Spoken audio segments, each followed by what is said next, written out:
Uncle Kagi once said, with great power comes great big booty bitches. I just want to say from the bottom of my heart, I'd like to take this chance to apologize to absolutely nobody. The double champ does what the he wants. Hey, what's up guys? It's the Nightwing Way of Life Esports coming at you guys with another League of Legends video. Here to talk about the LCS Spring Split 2020 Playoff Recap Part 2. We had FlyQuest versus Golden Guardians and TSM versus 100 Thieves. Now, both series added something pretty good and or bad to how we see these certain teams. Golden Guardians made it to playoffs through a lot of miracles to actually get them in. FlyQuest got beat by Evil Geniuses. They had a really close game 4. They had a pretty good convincing game, but most of the series was all EG. Then TSM, we had not really seen them for quite some time, and you know, coming into the series, you really actually thought that 100 Thieves had a chance to actually beat TSM, and that best of 5 was pretty interesting. Yeah, it's not gonna have the best quality, but I thought it was pretty interesting. So looking at the first best of 5 of the week, we had FlyQuest versus Golden Guardians, and coming to this matchup after they got destroyed by EG, I actually think I gave the matchup to Golden Guardians. Well, I was sadly wrong. So, looking at this matchup in Game 1, you have FlyQuest taking Solo over Viper, and they really do look way better with Solo than they do with Viper, and I think that next split, Dignitas are just going to end up taking Viper from FlyQuest, because we know that they want to obviously move away from Huni, 2.3 million KEGW LOL XD, like, good lord, Dignitas, what are you doing? But FlyQuest draft Aatrox, Rek'Sai, LeBlanc, Lover's bot lane for Wild Turtle and Ignar. Wild Turtle has severely popped off and played really well on Xayah. Golden Guardians draft Ornn, Jarvan, Corki, Kalista, Taric, taking a page out of the Mad Lions book because that bot lane has been getting a lot more popular now with how a lot of people have been playing with the bot lane. Now, Golden Guardians' bot lane, playing with Huhi and FBI, have actually been pretty good from how I saw this Game 1 initially. I don't understand why Golden Glue decided to take Corki into this matchup, but then I realized that I figured out why he did. It was because, well, if Corki can just poke her away and just hold down the burst damage, then LeBlanc gets basically neutralized. Now, it depends on who's pushing who, and if she lands a pretty good chain, then he's going to push him back, and then if Golden Glue has a nice poke onto Power of Evil, then he's pushed back. It's basically a tug and pull of the matchup. But also, you have to factor in, if you're giving Golden Glue Corki, then obviously this is something that he's not really gonna feed on, and even if he does, he's still gonna have, you know, pretty good late game damage anyway. Around 4 minutes in, they blow his flash with an attempted gank, and then in the bot lane, a well-turned Ignar take a pretty decently bad trade against FBI and Huhi. Golden Guardians don't look that bad in this game though. Solo's just, you know, fighting Haunter obviously, and it doesn't look that bad from the game perspective. Most of everything was just pretty standard. These teams don't really do anything too much. 9 minutes in, you have the Rift Herald for Golden Guardians, and you're probably thinking to yourself, okay, this is what Golden Guardians composition needs. They need the Rift Herald to push, since they have a poking / hard engage composition. Then around, it's 13 minutes in, still nothing. Yeah, literally 14 minutes in, still nothing. And then, finally at one of the points in the games, Haunter chooses a face check on the Ornn, and then he dies to Power of Evil with the help of Santorin, giving FlyQuest first blood. That does set the tide up for the game, because around the point of 17 minutes in, you get a Dragonflight, Power of Evil is threatening a flank, Closer goes in, they get the Taric ultimate, they kill Solo, and then pretty much Golden Guardians are now in the driving seat of this game. Now you're probably thinking to yourself, Ignar is not going to recon alt in there. Oh, but he is.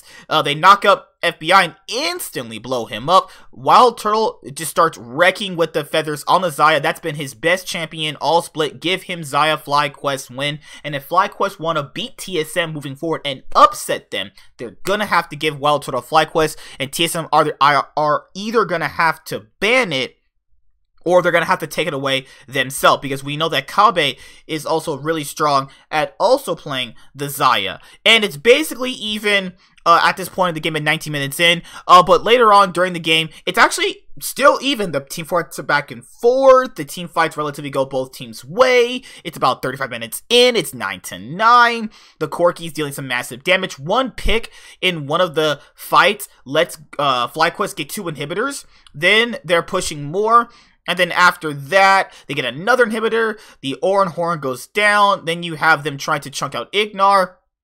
Ignar even saves himself. Solo pops the Aatrox ultimate. It's pretty much all FlyQuest safe. And actually, despite Solo being 0-3 and Power of Evil getting a kill onto Closer, well, that's Elder Dragon now for FlyQuest, and that pretty much seals it for Golden Guardians. And FlyQuest get another Baron and then start off the series 1-0. Power of Evil had an amazing 3-game series, and there's a reason why people want him as the MVP, as well as Niski. They have been playing the best all season long, and I think they even deserve more than MVP. They deserve the spring split, but that obviously has to go to Cloud9 when they make it to the finals, and clap whoever they're gonna clap when they get there. Now, moving on to game 2, Golden Guardians, they need to actually do something different. You have them doing something different. Haunters on Maokai, and then you get the rest of this weird poke composition with, you know, safe engage. It's kind of weird. You have Maokai, Lee Sin, Zoe, Varus, Tahm Kench. FlyQuest have Aatrox, Pantheon, Kassadin, Kalista, and Blitzcrank. Ignar even tweeted after this game. He was like, yeah, it's fun to play Blitzcrank. So this game starts off a little bit more easier. FlyQuest's bot lane get an early kill onto FBI. Then they kill Huhi. Power of Evil blind picks the Kassadin into the Zoe, because Kassadin is a decent counter to Zoe based off being able to survive the burst damage, and having that Rift Walk to close the distance on Zoe makes it a lot more difficult of a matchup. Golden Glue on the control mage this game didn't look too great. And yeah, Golden Guardians not getting their revenge against FlyQuest for, you know, last year actually, because FlyQuest even on this game showed up. Power of Evil played immensely well in this game. Wild Turtle was really popping off on Kalista, and you know that when Wild Turtle is on, he is on. He is going to give you a good performance, at least when he's ahead, but he's a very average ADC still, but I like what he's been doing. This split, Ignar was playing really well on the Blitzcrank, landing some decent hooks when he needed to, and putting himself in positions to also be something that FlyQuest really needed. They did improve from their EG series and actually playing less scared. There's a team fight 26 minutes in. They kill Golden Glue instantly. Then they kill Huhi. Then they kill FBI. I mean, this is all she wrote in this game. It's all FlyQuest, baby. The Kassadin pick really worked out. After that, it's a team fight win. It's a 10,000 gold lead for Golden Guardians. They destroy Golden Glue. They get the base, and it's game 3, baby. Can Golden Guardians bring it back and get the revenge from last year when they had Froggen? Hell, absolutely no, because even in this game, Golden Guardians did try something out differently. So you have Gangplank for FlyQuest leading into Pantheon, LeBlanc, Wild Turtle is on Syndra, and you have Ignar who's playing Pyke. We have not seen Pyke in North America in a while, and Golden Guardians take Aatrox, Olaf, Silas, Varus, and Braum. Something safe, consistent damage that they can obviously win with. Closer didn't have the best series, but factoring in who's his laners, it really does show what only a jungler can do. Early on, Closer got a kill, so did FBI, so you're thinking to yourself, okay, this is the game that Golden Guardians are going to turn it back. Later on, they get another kill onto FBI, but Golden Glue was on the Silas. I was like, okay, he actually played this pretty good. And I think that Silas is a really good pick right now, depending on which ultimates are actually on the team.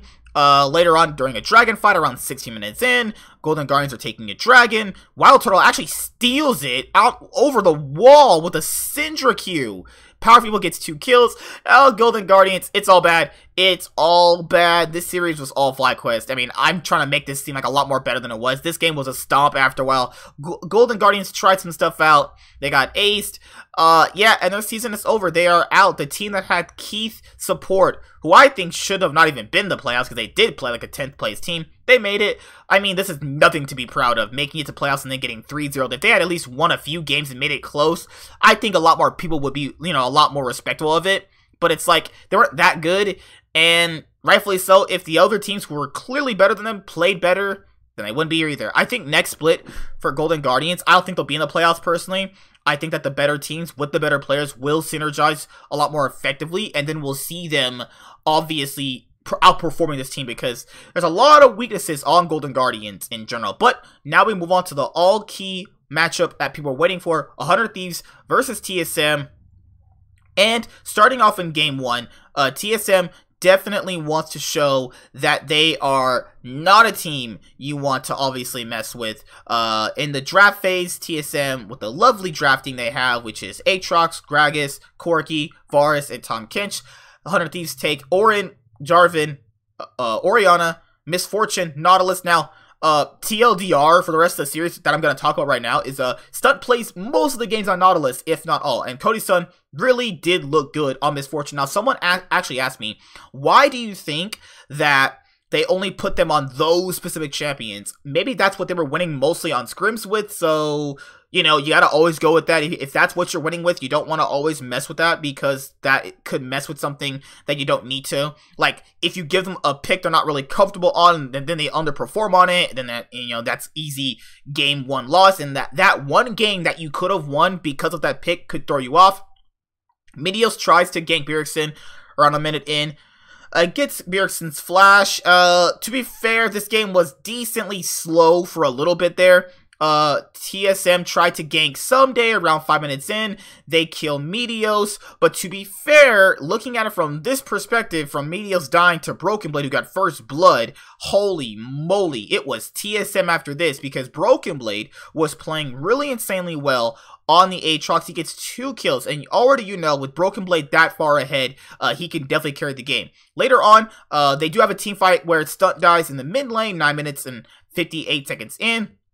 Later on, TSM pretty much has kills on Corki, they have kills on Aatrox, and then after that, we have TSM pretty much all but surely able to win the game after this. And right from this perspective, you know, 100 Thieves are still fighting back. Like, you're still thinking to yourself, okay, they can probably at some point make a decent comeback, but they tried to get a few fights off. Biofrost ends up flashing away from almost a really nice hook from Stunt. People said Stunt didn't play too well this series. I mean, everybody always blames the support and jungler if a team doesn't do well. I think he played just fine. It's just that Biofrost is just better. You know, sometimes a player can be just better. You know what I mean? Like, he's just better, and that's just how it works, you know what I mean? TSM have another fight around 25 minutes in. Nothing really goes the way of any team. It's just more of a fight where you're just there for damage. Broken Blade is 2 ahead on the Aatrox, and after that, TSM all but surely lock up the game. They got way too far ahead early on, and then now we're on to game 2, and this is the part of the series where you're probably thinking like, okay, TSM will probably just 3-0 100 Thieves like Cloud9 did, but no. 100 Thieves take Auron, Jarvan, Orianna, Misfortune, Nautilus, shocker, right? Aatrox, Gragas, Corki, Varus, and Tahm Kench. Pretty much a salty run back. Now, we don't really have a lot of these salty run backs. I mean, it's very rare we get these.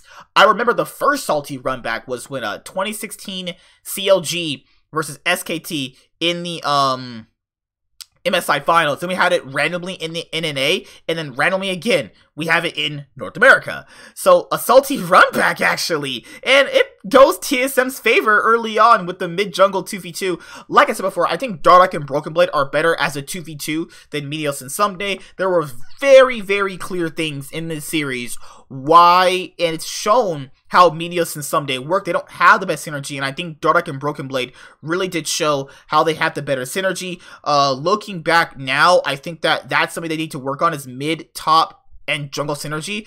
It seems like the bot lane is fine, but the bot lane is such a distant part from 100 Thieves, is that when they actually come together, they don't really know what they want to do as far as like who they want to play through or which composition that's truly strong for them.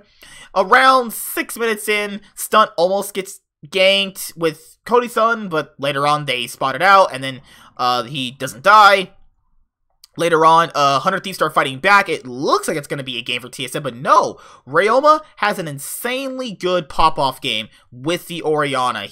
This was his best game all split. This is the best thing he's actually played with, and I think that Stunt landing these heat-seeking hooks really did set everything up perfectly for the team to win. 100 Thieves tie it up 1-1 versus TSM. Now it's game 3, baby. Let's go. Now this is where you separate yourself in this series. If you win the game 2, you could at some point win in game 4 and get yourself into that semifinals.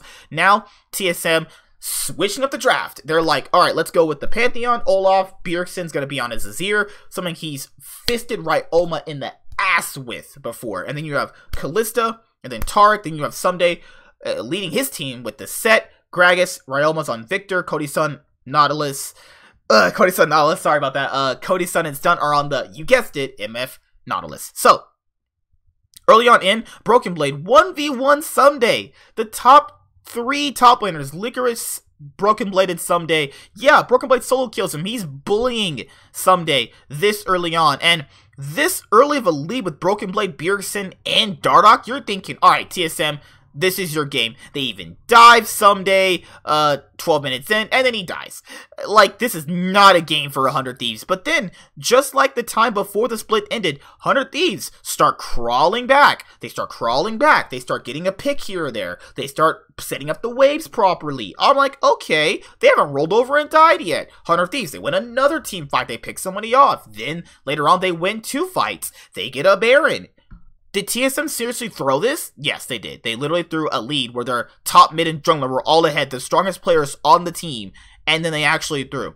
I do want to give credit to Kabe in this game, because Kabe has been playing insanely well this series, but he's just going to get looked at as a player that just does his job. When he played insanely well on the Xayah and the Kalista, he's played well every single game so far, and yes, 100 Thieves mounted the comeback. They killed the Olaf, and then it is all 100 Thieves, baby. They are 2-1. TSM going down 2-1 the series. A game they were ahead in. Now it's game 4. Now, this is the game where I think most people realize this is the most one-sided stomp of the series so far, and it starts with Broken Blade's Kalista, where basically most of the match of this game is determined by how much jungle pressure Dardoch gave Broken Blade. So with Dardoch giving Broken Blade this much pressure, and Someday basically knowing he really can't contest Kalista, because a melee contesting a ranged character in top lane is super hard early on. If you try to contest for CS, you might die, you're gonna blow your flash, and that's pretty much how it happens. So think of it like this.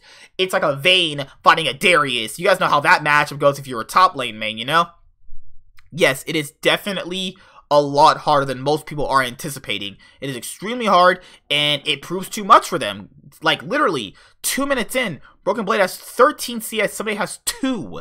It is such a gap between them in this matchup. It's like Kalista is super OP, and most of the gameplay of this game is, there's not much to really go over. It's literally just TSM destroying them. This 100 Thieves got like 1 kill. That was in the base when TSM overextended.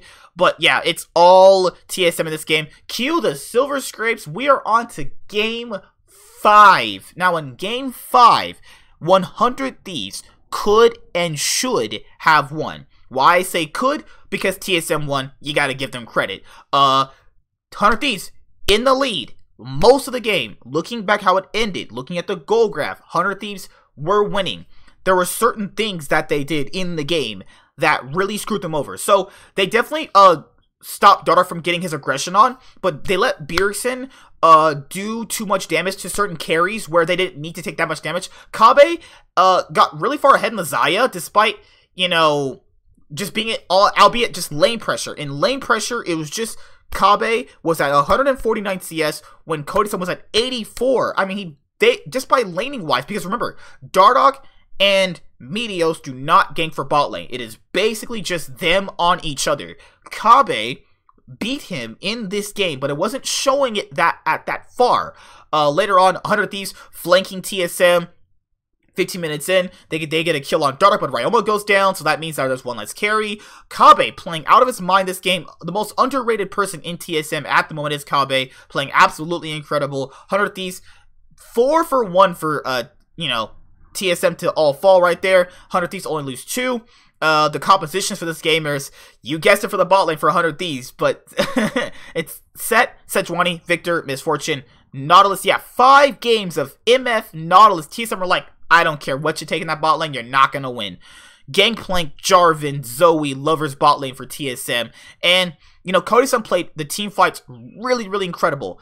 But do you guys remember when Cody Sun played TSM in the 3rd place match in 2018 when he Tristana rocket jumped over and then he died? Well, at some point in this game, that does kind of happen. At some point during the game, when it's really, really close, if Cody Sun dies, they can't take Dragon, right? So at some point, he dies and then TSM get Dragon. At some point during the game, 100 Thieves get Baron. They're ready to take inhibitor. Like, they're still 3,000 gold ahead. It is still a 100 Thieves game to win. I think they played too scared. And this game came down to an absolute nail-biter. Like, 100 Thieves, basically around, let's say, 42 minutes in, there's a team fight in their mid-quadrant area where basically it's let it up perfectly for them. It's all perfect for them. But then, yeah, Ryoma shuts down Broken Blade, but then Kabe is too far and it gets the free hit on the Xayah. Bjergsen's still alive, and it's just Cody Sun alive. They prep the waves, they're all running it down to mid. Now you're thinking to yourself, if Cody Sun can evade off a 1v4, 100 Thieves could just recall and take the game. It's all theirs. They definitely threw this game. They could have won. Later on, Cody Sun doesn't die. He gets all the correct autos in. But right at this point right here, when Stunt appears alive, all he had to do, in my own personal opinion, if you watch it slower, was that if he knocks up, Zoe, they get to win. Because if you knock up Zoe, Bjergsen can't land the last auto, right, with his Nautilus ultimate, okay? Then, Cody Sun's ultimate killed every single one of them, you know? He killed every single one of them. So just stopping Bjergsen, because he was in a position to just straight hit the Nexus. Hitting Bjergsen and making sure he died should have been a point where they should have basically wanted to stop him. It was one of the closest games we have ever seen here in North America. It was a treat to watch. 100 Thieves, you really should have got it there. But TSM pull it out, and TSM are on their way to face FlyQuest. And that's the LCS Spring Split 2020 playoff recap part 2. TSM barely escape 100 Thieves, and FlyQuest clap that Golden Guardian ass. It was absolutely incredible.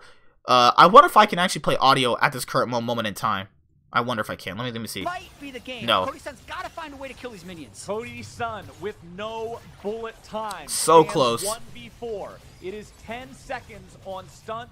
It is 14 so close. on Ryoma. I think that's it. Cody has to pull off some kind of a miracle here. He brings down the Make It Rain, firing off a little bit of damage here. Bjergsen will look to do whatever he can to put the damage into Cody's health bar. Biofrost going in, damage going down. On the Nexus, bullet time going out. Look at that, man.